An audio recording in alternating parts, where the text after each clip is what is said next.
Hello students, आज हम लोग देखेंगे इलेक्ट्रिसिटी। ओके, देखिए इलेक्ट्रिसिटी क्या होती है। सबसे पहले हम लोग बात करते हैं मैटर्स की। मैटर क्या होता है in our surrounding. Okay, in our surrounding यानी हमारे चारों तरफ जो भी मटेरियल आपको दिखाई देता है, यानी जो भी सब्सटेंसेस आपको दिखाई देते हैं वो प्रोटॉन, इलेक्ट्रॉन और न्यूट्रॉन से मिलकर बने होते हैं। ठीक है, मैटर यानी जैसे ये पेन, ये भी क्या है, मैटर है। मैटर के अंदर क्या होता है, मास होता है और ये स्पेस को कवर करता है। यानी वो हर एक ऑब्जेक्ट जिसके अंदर मास होता है और वो स्पेस को कवर करता है, किसी भी स्पेस को। जैसे मेरे ये पेन है, मैंने यहाँ पे रखा और इसने क्या किया, इस एरिया को कवर कर लिया। तो ये भी क्या है, ये भी आप लोगों का एक मैटर है। तो जितने भी मैटर होते हैं ये प्रोटॉन, इलेक्ट्रॉन और न्यूट्रॉन से बने होते हैं। अब बात करते हैं कि इन पे चार्ज कितना होता है। प्रोटॉन पर पॉजिटिव चार्ज होता है, यानी +1.6 इंटू 10⁻⁻⁻19 कूलम। इलेक्ट्रॉन पर नेगेटिव चार्ज होता है, मीन्स -1.6 इंटू 10⁻19। और neutron has no charge. Neutrons पे कोई भी चार्ज नहीं होता। तो आप लोगों को मैटर पता चल गई, यानी जितने मैटर्स होते हैं वो 3 टाइप्स के होते हैं, मतलब 3 चीज़ों से मिलकर बने होते हैं। अब हम लोग बात करते हैं कंडक्टर्स की। बेसिकली आपको पता है कि नॉर्मल छोटी क्लास से आप लोग पढ़ते आ रहे हो कि कंडक्टर्स क्या होता है। देखिए, those substances through which electricity can flow are called conductors. यानी वे सब्सटेंसेस, समझ में आ गया, दो सब्सटेंसेस जिनके अंदर, यानी वे सब्सटेंसेस जिनके अंदर इलेक्ट्रिसिटी फ्लो हो सकती है, उसको हम लोग कंडक्टर्स कहते हैं। एग्जाम्पल सिल्वर, कॉपर, यानी जितनी मेटल्स होती हैं, यानी ऑल मेटल्स आर कंडक्टर्स। अब कौन सी बेस्ट होती हैं, कौन सी गुड होती हैं, वो हम लोग आगे देखेंगे। ठीक है, फिलहाल यहाँ ध्यान रखिए कि जितनी भी मेटल्स होती हैं वो सारी क्या होती हैं, कंडक्टर्स होती हैं। अब नोट में कुछ पॉइंट देखिए।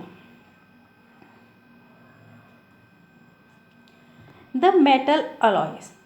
देखिए मेटल के जो अलॉयज होते हैं, अब आप कहोगे ये अलॉयज क्या होता है। अलॉयज ये होते हैं कि अगर हम 2 और मोर मेटल्स, समझ में आ रहा है, अगर हम 2 या 2 से ज़्यादा मेटल्स को आपस में मिक्स कर दें तो वो अलॉय बन जाता है। क्या बन जाता है, अलॉय।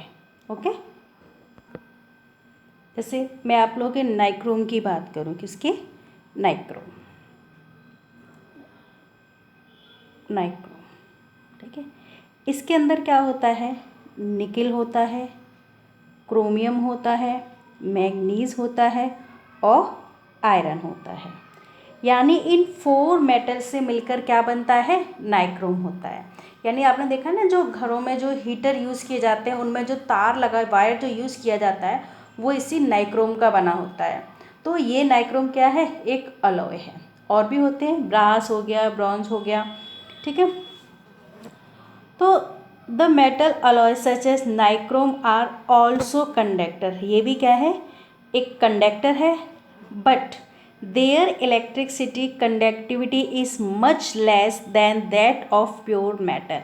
लेकिन इनकी जो इलेक्ट्रिकल कंडक्टिविटी होगी वो क्या होगी, प्योर मेटल से कम होती है। यानी जो मेटल्स होंगी उनके अंदर अच्छे से, ठीक है, इलेक्ट्रिकल कंडक्टिविटी होगी, लेकिन जो अलॉय होंगी तो इनमें भी, लेकिन मेटल के कंपैरिजन में कम होंगी। अब इनको हम लोग कंडक्टर्स क्यों कहते हैं भाई, ये तो हमें पता चल गई कि जिन सब्सटेंसेस के अंदर इलेक्ट्रिसिटी पास हो जाती है उनको हम लोग कंडक्टर कहते हैं। अब कहते क्यों हैं वो देखिए, कि जब सब्सटेंसेस के अंदर जो इलेक्ट्रॉन होते हैं, क्योंकि मैंने अभी ऊपर बताया था आप लोगों को कि जो मैटर होते हैं वो इलेक्ट्रॉन, प्रोटॉन और न्यूट्रॉन से मिलकर बने होते हैं। अगर किसी सब्सटेंसेस के अंदर इलेक्ट्रॉन फ्रीली मूव करते हैं, फ्री मतलब कहीं भी ये मूव कर सकते हैं, ठीक है, तो वहाँ इलेक्ट्रिसिटी कंडक्ट होगी। ओके, यानी अगर आपसे कोई पूछता है कि कंडक्टर के अंदर इलेक्ट्रिसिटी फ्लो क्यों होती है, तो आप उसका एक ही आंसर दोगे, क्योंकि इसके अंदर इलेक्ट्रॉन जो होते हैं वो फ्रीली मूव करते हैं। ओके, अब हम लोग बात करते हैं इंसुलेटर्स की। तो इंसुलेटर्स क्या हो जाएगा, ऐसे सब्सटेंसेस यानी दो substances through which electricity can not flow are called insulators. Okay, यानी जिनके अंदर इलेक्ट्रिसिटी फ्लो नहीं हो सकती है वो क्या होते हैं, वो आप लोगों के इंसुलेटर्स होते हैं। एग्जाम्पल की अगर हम लोग बात करें, एग्जाम्पल हो जाएगा आप लोगों का ग्लास, रबर एसेट्रा। ओके, अब देखिए नोट में हम लोग बात करते हैं इलेक्ट्रिक करंट, ईसी का मतलब है यहाँ पे इलेक्ट्रिक करंट, मैंने शॉर्ट फॉर्म में लिखा हुआ है EC. Electric current can not flow through insulators between in insulator proton and electrons are fix at their position.